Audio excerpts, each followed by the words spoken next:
Hey folks, it's Sam, and I'm talking about June 2021. This is the long version. I'm going to be talking about the retrogrades, eclipses, the different planetary shifts, the sun moving into Gemini and the shift over to the air element, and a lot of other things that we're going to be unraveling here. So check this out.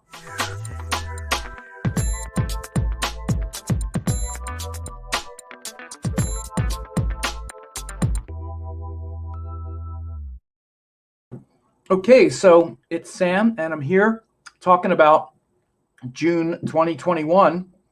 And as you can see, this is the chart here for May 31st, 2021, right on the edge of the shift. And a lot coming up in June. I did a short version, and as you know, I'm doing these some short and condensed versions as well as longer versions. As you can see, I had been out in the sun that day and been, so I look like a red man.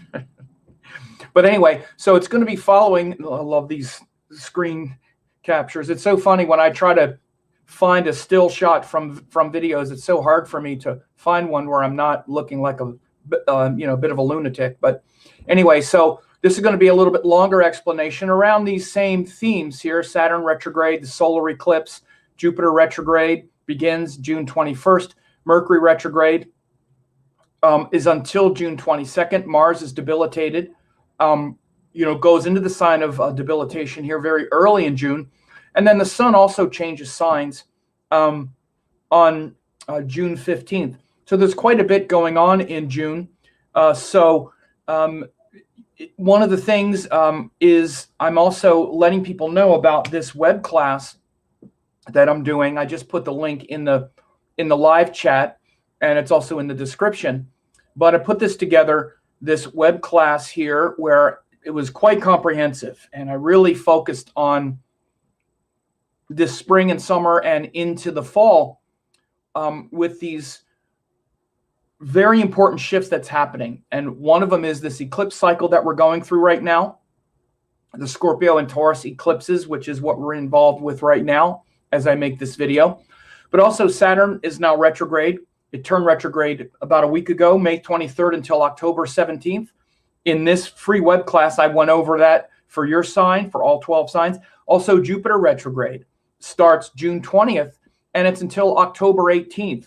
So again, right now we're in this cycle, and we have these shifts that are going on for several months. This is why, I'll do an update here, and then people kind of forget. They think everything is like this. Oh, there's an eclipse. Okay, right now. Oh, it's eclipse week. Oh, I'm so triggered. And then they move on, and they don't understand that it's part of a cycle. And then this, part of the cycle as well is this Mercury and Taurus and Gemini, these two signs, which started on April 30th and goes until July 25th. So again, that's a long cycle. That's about 3 months of of Mercury going back and forth between these two signs. So again, it's totally free. And all you need to do is go there, and you can either watch instant replay. I already did it. Or select a time, schedule a time in the next few days to actually watch it. And the reason I do it this way is because, again, on YouTube, these long videos, they actually bring the numbers down, and people don't watch long videos. This is one of the reasons why I also started doing shorter ones, and it hurts the numbers actually, and it hurts what are called the analytics, because people also, YouTube looks at a percentage of the video. So this video will probably be half hour to 45 minutes, but people might only watch 5 minutes of it because they're bored, because their attention span. And then it looks like the percentage is lower. So anyway, that's why I've been doing some shorter videos, but also some longer ones to explain things in greater detail. But this is going to really explain the next several months in great detail, and it's free. So check that out. So now we have this, what we're looking at for the next several, for the next month and the next several weeks is this, first of all, this big eclipse cycle that's happening. And excuse me, we're in this right now where this real focus on Taurus and Scorpio energy. And so we just had the full moon in Taurus, the eclipse in Taurus, which happened on May 26th. And that really brought about a lot of this emotional intensity as a sort of prelude to the solar eclipse that's coming on June 10th. And again, the full moon lunar eclipse happening first, in many ways, is kind of like I said, it's like a prelude to the sort of stability that we're really trying to evoke now. Because again, a lot of the energy right now is about evoking the stable aspect of life, those things in life that are deeply held values, beliefs, convictions, things that are not just subject to whim and fancy, and things that are deeply held structures in your life. This is what the Taurus energy is. And so this energy of Taurus, which is very much about your values, your family, those long-held structures in your life, these things are up for grabs right now. And those deep structures are the things that you have control over. One of the biggest things with Taurus energy is what you have control over. And that is a big aspect of life. Scorpio are things you don't have control over, and where you tend to feel out of control. So we're kind of in this sort of spin cycle of control and lack of control. This is one of the big themes right now. And our imagined fears that get conjured up by the things we don't have control over. That's the Scorpio lesson, right? And we just had that lunar eclipse in Scorpio, again, where we felt this stress and this worry and this feeling of things that are out of control, because the Sun and Rahu and Taurus are saying, I want to have control. These are the things that I do have control over, and I want to nurture them and purify them and get the most out of them. And you notice I use the word purify. That's what the Sun is. The Sun is the purification. When the Sun gets eclipsed, Rahu is trying to purify the toxic power, our relationship to toxic power. Again, power is the Sun. Rahu is the kind of toxic quality where Rahu eclipses the mind, and Rahu is the illusion of power that we have. We all have this illusory connection to power, meaning we think something of this world is our true power, is our true kingdom, is our true domain. And ultimately, the true power is something that's much more ephemeral and much less embodied. It's transcendent. So this is the big part of what we're trying to do on any solar eclipse. But in particular, this is the solar eclipse in Taurus, because the node Rahu has been attaching us very strongly to those things we can control, those things we can manage, which shows up in the form of our habits and routines and the people around us. How much do we try to control our environment and the people around us? So this eclipse in Taurus is trying to purify and illuminate that and show you the real power and the real things you have control over, rather than the emotional spin cycle of those imagined fears of Scorpio, where you imagine that things are going to get out of control, so you better control them. Again, this is an axis of energy where we get sucked into this kind of vortex. This is what the nodes are. It's a nodal axis. This is why I said at the beginning, we think everything in astrology is just a moment. Okay, the eclipse this week. Again, the eclipses are a moment where the nodal axis, wherever it is in the sky, gets exacerbated. it's been there the whole time. It's been there since September of last year. We've been trying to purify our toxic attachments and all of that stuff because Rahu set up in Taurus and Ketu set up in Scorpio. So that axis has been there since last September. The eclipse comes and blows it up and says, here it is. Now it's going to be empowered. Now the nodes are powerful because they got the sun and the moon. That's what the node's trying to do. So notice these things and notice your connection to authentic values, what you really value, your real value system, not just the counterfeit version of things that you're trying to extract value from and take value from. What are you willing to give value to, right? Notice the difference. And Taurus is ruled by Venus. Again, Venus is where we can extract some pleasure for ourselves. We want some pleasure for ourselves. There's nothing wrong with that. We want to experience pleasure and joy and beauty. But it's also in the highest sense where we want to give value and appreciation and respect to others. That's how Venus is evolving. So this solar eclipse in Taurus is actually being driven by an exalted moon where we can really land authentically in our values and in the things that we do authentically value, not just things that where we have the toxic attachment. So it's a great time to really feel into your heart and your deep intuition and trust that you're in the right place. And that includes, and that really means being able to adjust and notice what your intuition is telling you, especially about yourself and your toxic attachments and the things you know are not that are not congruent with your values, but you do them anyway.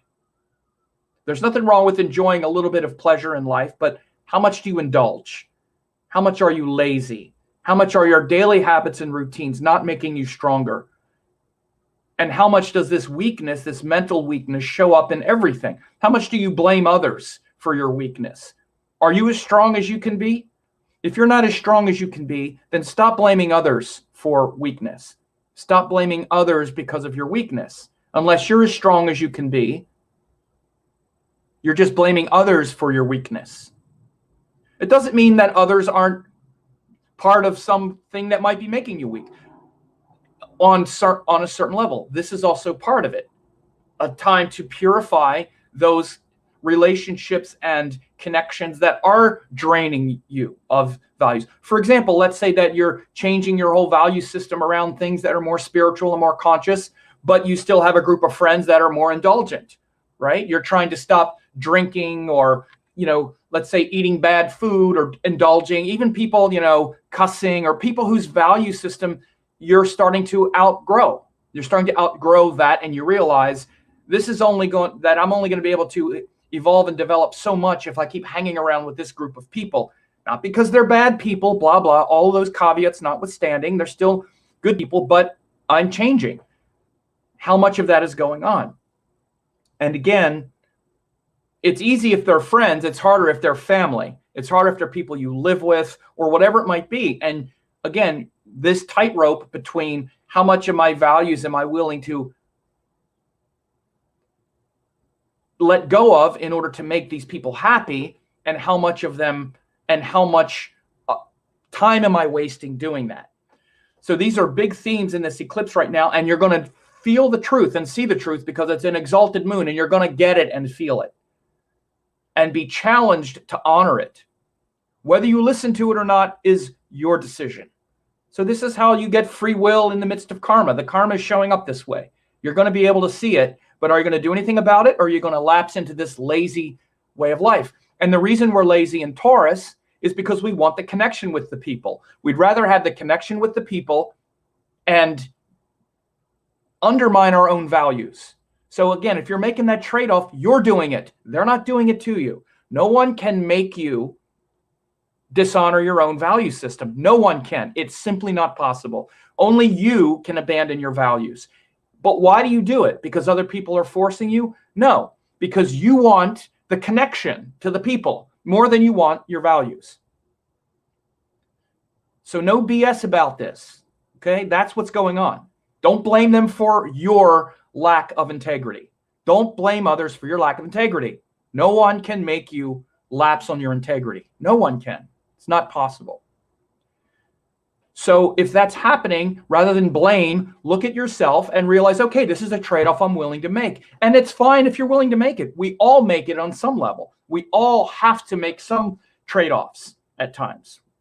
Nothing is absolute, but are the trade-offs worth it? And when the trade-offs are worth it, we know they're worth it because it doesn't leave this residual yuckiness inside. If we're confused about whether or not the trade-off was worth it, then guess what? The trade-off wasn't worth it. Otherwise, you wouldn't feel that. So what do you do about it? What do you say? How do you navigate that? Tricky. This is the Taurus Gemini axis. And I'm talking about this because that's where the planets are. The planets are in this Taurus Gemini axis. You see Mercury just turned retrograde. Mercury's also going to go back over that. Venus is already there. Mercury and Venus are going to be exchanging for the rest of the month pretty much. So Venus and Mercury, this is how you do it. Taurus says, these are my values. How do I communicate that? How do I adjust? How do I do this? Right? So during the eclipse, Mercury is going to be right there. And again, so this is going to very much invigorate this whole cycle, this inner communication, this inner dialogue where Mercury is going to be wanting to adjust and listen and pay attention to the voice in your head that's interpreting all this stuff that's going on. Whether you listen to that voice in your head or not, again, that's your job. Your job is to do that. If you want to abandon that voice in your head and then misinterpret everything, which usually winds up, in this case, in this kind of thing, blaming others for the trade-offs you made, blah, blah, and just getting the story wrong, then you're just going nowhere. You're just going nowhere. This is why Mercury is powerful, because first, we're willing to look at the truth. And nothing changes, nothing happens until we're willing to look at the truth. Nothing. If we're just, intentionally misinterpreting the story, then we're just stuck. That's the ego trying to protect itself. Real discrimination, real buddhi, is being honest with yourself and getting the picture, getting the story straight. And again, there's no drama around. This is why Mercury is also neutral. It's not emotionally charged. It's like, okay, that's what's going on. All right, so now I'm going to be more intelligent, bring more skill, and adjust. And when that happens, you can talk to those people who act that way, or whatever it might be that you've been doing, and say, I realize this is what's going on. And Mercury is a planet that can just let go of things. Just let go of it, let go of the story, let go of the wrong story, and embrace the true story. This is why it's so powerful and important for Mercury to be in these two signs for this long of a time. That's why it's been a great blessing, April 30th until July 25th, with Mercury in Taurus and Gemini, back and forth, and being invigorated by that eclipse, because Mercury has a lot of discrimination now, and you'll have a lot of opportunity to really see this truth, particularly as he's retrograde and we introspect and really ponder what all this stuff means, rather than just mechanically speak and talk and not listen. So a great time for listening as well. So he's going to be retrograde. You see retrograde until June 22nd. Mercury's retrograde until June 22nd, which is, again, very powerful to allow you to introspect and reflect and hear the truth of what's going on. The other thing that happens on June 20th is Jupiter also turns retrograde. On June 20th, Jupiter is also retrograde. So we'll have Saturn and Jupiter will be retrograde. Saturn and Mercury are retrograde for the beginning of the month, and then Saturn and Jupiter by the end of the month. And again, Jupiter is what's called stationary retrograde. He's very slow right now. He's slowing down. And this Jupiter energy is that the power of our teachings and what's inspiring us. We're always moving forward with what inspires us and also reflecting on what inspires us. So in June, a lot of that energy is going to feel in transition. Jupiter has gone into Aquarius. And like I said, even from last year, when Jupiter goes into Aquarius in early April, it's going to really shift things quite a bit. And, we'll have the vaccines in effect. People will be getting out more, as we see in much of the Western world, the Northern Hemisphere and whatnot, with the vaccines and stuff. People are out experiencing life more. Restrictions are coming down. So there's definitely that feeling of hope and whatnot. Again, if people are ODing on the news and all the weird social media stuff, we see all the crazy stuff that's still happening. That's still there. And obviously we're in this eclipse cycle right now. So we're also seeing a lot of those kinds of collective values being revealed for sure, and getting more serious in a lot of ways.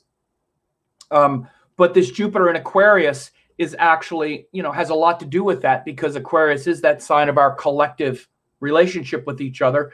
And he's slowing down. He's about to go backwards. So again, we're going to have some, if not corrective experiences when Jupiter goes retrograde, collectively. Certainly it's a time for all of us as individuals to really, concentrate more on how we want to show up for each other as individuals. And I'm seeing a lot of people really taking their collective responsibilities, especially as a teacher or as an inspiring person or as someone who wants to be part of the solution and part of the inspiring future that we can all create, taking that a lot more seriously, especially realizing how much darkness and bad teachings there are now. And again, all the conspiratorial thinking, people spinning out on so many bad teachings and so easily triggered. We're seeing both of these things just really get magnified.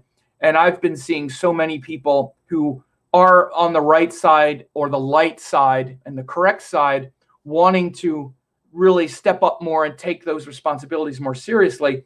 And right now, with Jupiter about to go retrograde, stationary retrograde for much of June, this can be a big, advantage and big benefit. So it'll be a great time for beginning study and things where you really reflect and bring back your connection to something that's inspiring and transcendent, because that's ultimately what Jupiter is. It's a sattvic planet, which is the planet that's trying to connect you to something beyond just this Earth. And I want to say something here also very intentional, and you often hear so many times retrograde planets. It's not good to start something on retrograde. It's not good to start Mercury retrograde or retrograde. It depends on what you start, frankly. And particularly Jupiter and Saturn are retrograde. Saturn's retrograde 5 out of 12 months, and Jupiter's retrograde 4 out of 12 months. So Jupiter's retrograde about a third of the time. And the retrograde cycles, and that includes Mercury retrograde, are actually very good for things like study and reflection and introspection. Retrograde is a Class A strength in Vedic astrology because the planets are bigger and they're more reflective and they're more introspective forces.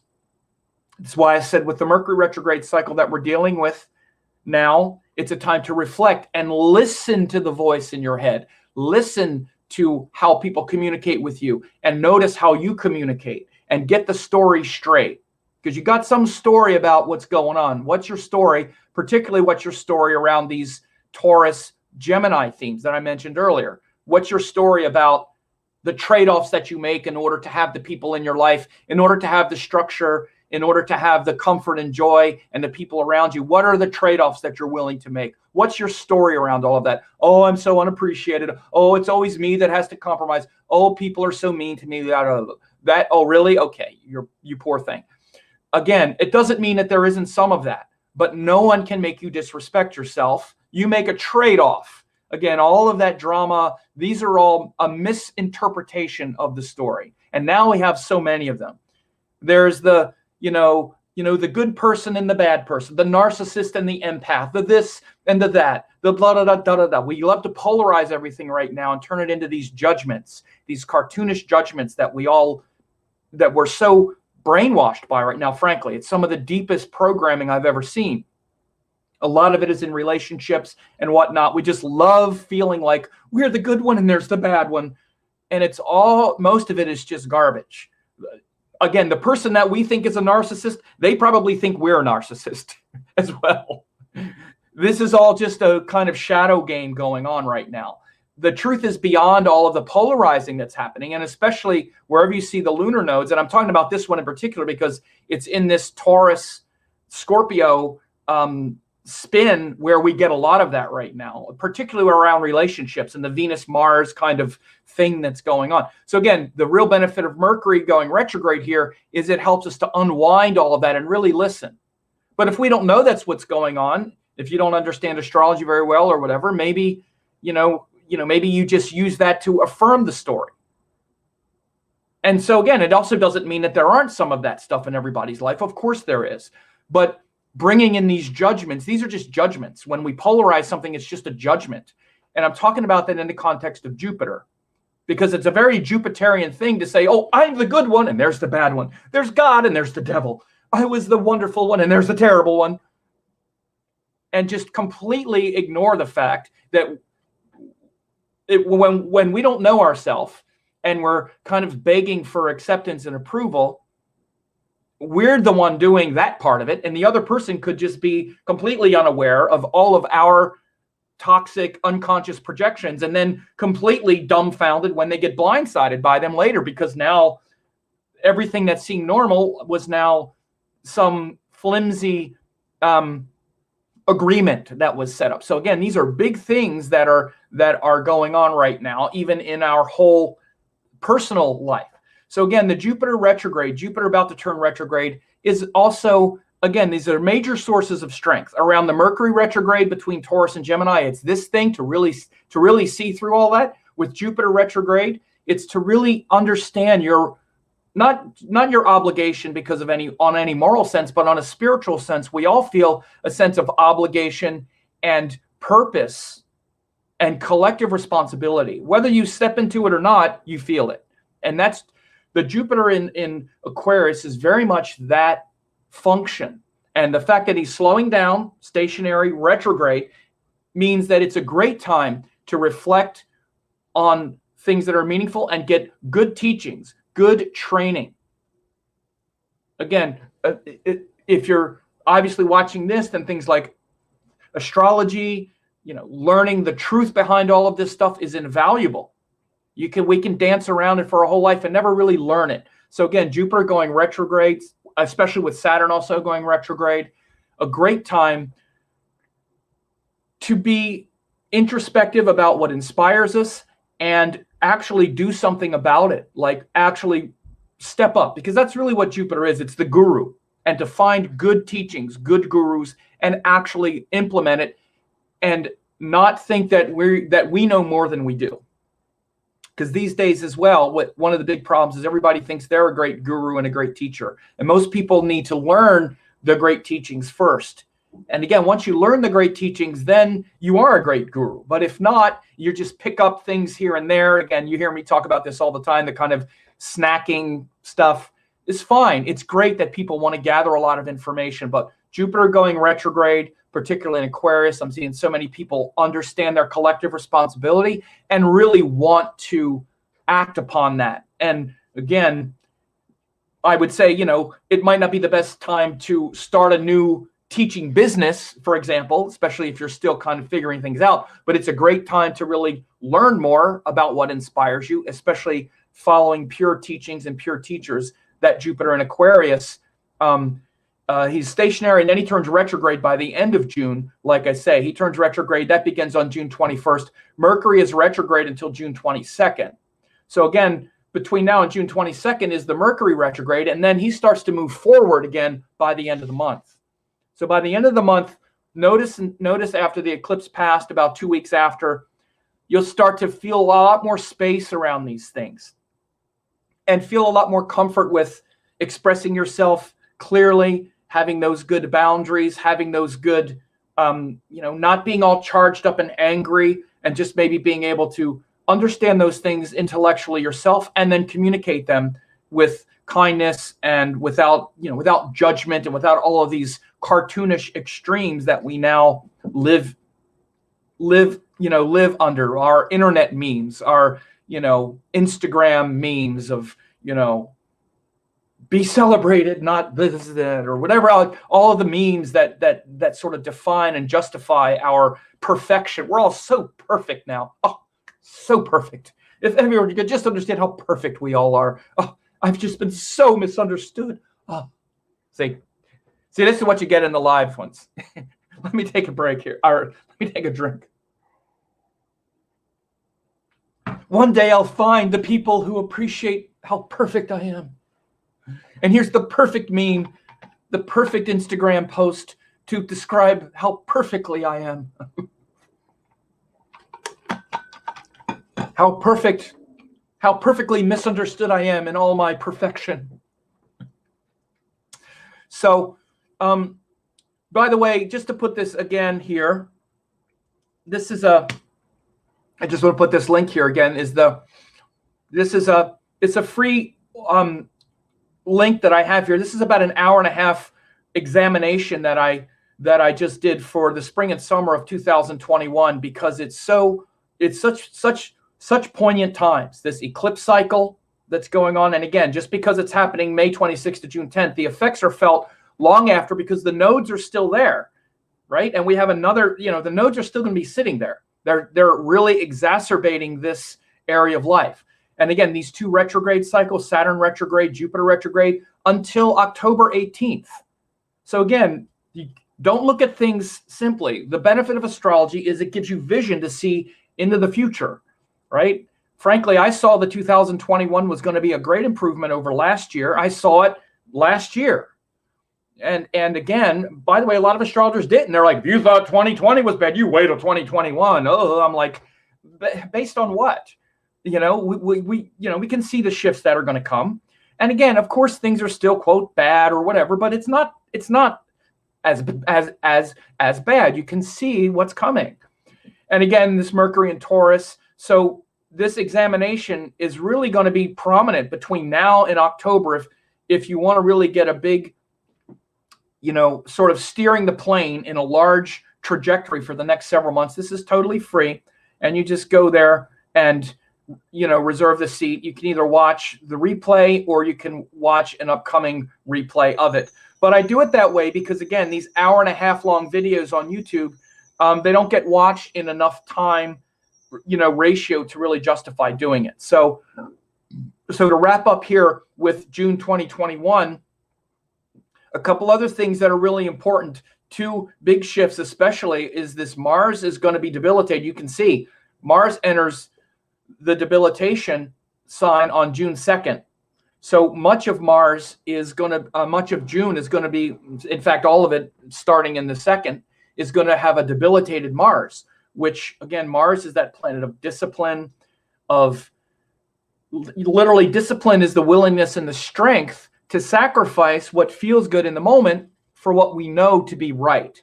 So again, the reason we project our anger onto others is because it's easier to project that anger and our frustrations and our discipline onto others. It's easier to blame them than to have the courage and the strength to look at ourselves and realize that we are wrong for something. Oh, I'm not wrong. It's you did this to me. I'm a victim. And blame you for it. And it takes a lot of strength, a lot of courage, and a lot of discipline. Discipline is really kind of a culmination of that, because discipline is where the inner strength comes from. For example, doing yoga and doing what we know is right is hard because it's easier to do what feels good in the moment, which makes us lazy. Again, these are the things that I was just talking about earlier with the Taurus and Scorpio axis. Taurus is ruled by Venus, so it's easier for us to be lazy, compromise with others, sell our convictions down the drain in order to have a connection because it's easier and I'm happier in the moment. Those deep core values and principles require effort, sacrifice, maybe breaking connection. And ultimately, that is discipline, which is I have the strength to do what's right now, which means get up early, not sleep longer, eat the right amount of food and the right food, not because it taste better. I'm going to enjoy it, but because I know it's the right thing to do. Well, I said earlier, with the moon being exalted and Mercury going retrograde, we're going to see the truth. But do we have the discipline and the courage and the strength to put it into practice, to do what we know is right? Not just go, yeah, that's right, that was my fault. Yeah, that was my fault, but so what? It's your, you're making me wrong. You're making me feel bad. You still did this, right? And we all know what we do. And how much are we really accountable? How much do we have the courage to apologize for what we've done? Apologize to the other person. Even though we know all the things that we've done, how much do we really own it? How much strength and courage do we really have? Courage to look weak, courage to be humble. That's why Saturn is exalted in Capricorn. I'm sorry, why Mars is exalted in Capricorn. Where we're humbled. We're humbled by our mistakes, and we have the courage to make them right, and the courage to do what we know is right. So again, he's debilitated in Cancer because we're very emotional about all of that, and it's hard to stay disciplined. So you want to keep this in mind, that all this stuff that I'm saying, where the benefit is we might not have the mental resolve to actually follow through with Mars being debilitated in Cancer for pretty much the whole month. So watch that frustrated, fussy quality. And again, one of the things that can happen, though, is when Mars is debilitated, it can make us even more disciplined, though, because we're aware of the weakness. A lot of great athletes have a debilitated Mars. Michael Jordan and Serena Williams, two come to mind. But Michael Jordan is still very emotional about his losses and whatnot. I've talked about him. He's a great case study, right? He worked so hard to be disciplined, but underneath it all, he was still kind of a baby. He still remembers all the times he was disrespected. He still remembers it, and it's very emotional for him still. Again, he needs to have more discipline about it and not take it so personally. This is the big thing about Mars. We need to not take all of that so personally and turn people into enemies because of how much you disrespected me. I'm so disrespected. Again, this is the shadow side of that Taurus energy, and the Taurus and Libra energy is wanting to be respected, wanting to respect others, wanting to appreciate others. And the shadow side is the fury of Aries and Scorpio, where we don't feel respected and appreciated.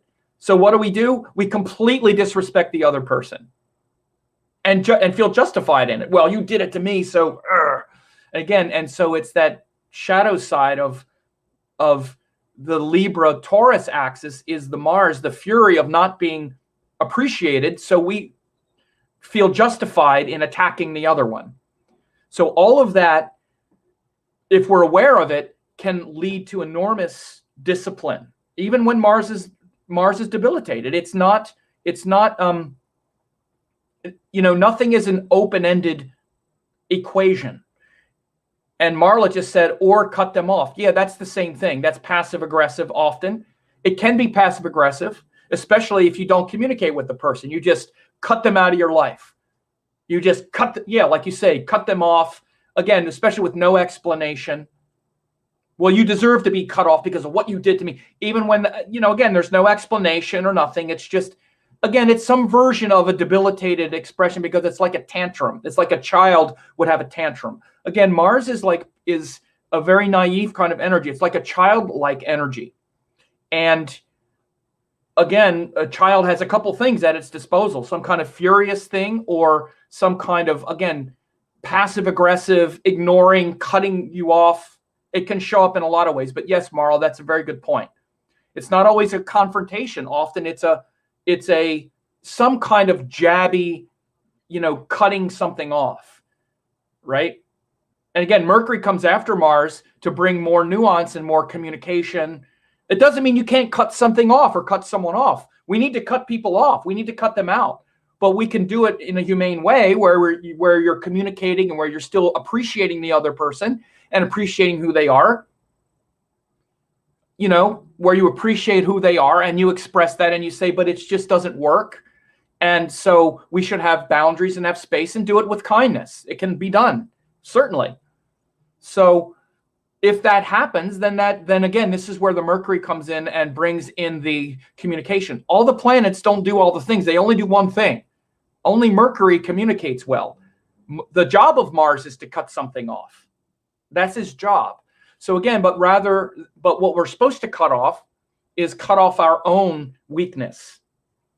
And that's what real discipline is being able to endure that difficulty and that stress and that hardship. And so then when we break connection, we're breaking connection because it's congruent with our values, not because we're punishing the other person for what they did to us and all of that. Because we have to break connection. No two people are going to agree on everything. And so this is what agreements are about. They're about, I know where I can agree and I know where I can't. And I'm not confused about that. This is a kind of no compromise zone. And when someone hits it, I can break the connection with no problem. I don't feel bad. I don't feel guilty. I'm not angry when I do it. No, it's just a boundary. And so when Mars is healthy, that's the way it is. It's just a boundary. When he's not, and we're selling out our boundaries in order to have connection, and then we resent the other person for the compromise we made, again, now it's all screwed up. Now we're like now we're a victim of the other person's what? Boundaries that we surrendered again. So this is where it gets really skewed. And this Mars Venus spin cycle is really big in the eclipses. This is why this is a big thing that we're going through right now. So again, a lot of processing around all this. The last thing, and I want to wrap this up, is the sun is going to move into Gemini on June 15th. So the sun moving into Gemini, June 15th is also moving into a more intellectual, more discrimination, more curiosity. The sun will get out of the eclipse axis. So June 15th, we should see much more lightness, much more, playfulness around some of these things. So again, June 15th, we get the sun moving into Gemini, which again, more curiosity, more lightness, and less, drama and intensity and feeling stuck. And then shortly thereafter, again, with Mercury going direct and moving forward, we should start to feel a lot of this eclipse energy lighten up at that time. So again, the middle of June, we should really start to feel, we should really start to feel this sort of lightening of the intensity as the sun moves out of the eclipse cycle, out of the eclipse axis, and moves into Gemini, okay? And again, at that time, we'll also have Mercury, be behind him soon thereafter, and things should start to feel less intense. So I'm going to end it there. I just put the link to this web class. I definitely recommend people get it. It was a really good 90 minutes excursion into explaining these energies right now in great detail. I think you'll get a lot of benefit from hearing me explain these things. And again, not just these particular, transits, but also for each of the 12 signs. This is really good for students to hear how I position these transits for each of the 12 signs. Again, because the planets rule different houses, they're in different houses from each of the 12 signs. So I'm glad to do this, a larger kind of explanation. And I'll also keep doing some of the shorter videos again. And as you're watching this longer video, I would really appreciate if you leave a good comment, if you like, and you share it again, because this is the reason why longer videos can be a little difficult on the numbers, on the analytics, because people don't have a long attention span. And then again, they don't like it or they don't comment. These are the things that YouTube uses to say, we want to recommend this video and recommend this person. So the more that percentage is lower, the less it, gets juice. So no big deal there. But I appreciate that people showed up today, and I hope you enjoyed this. And you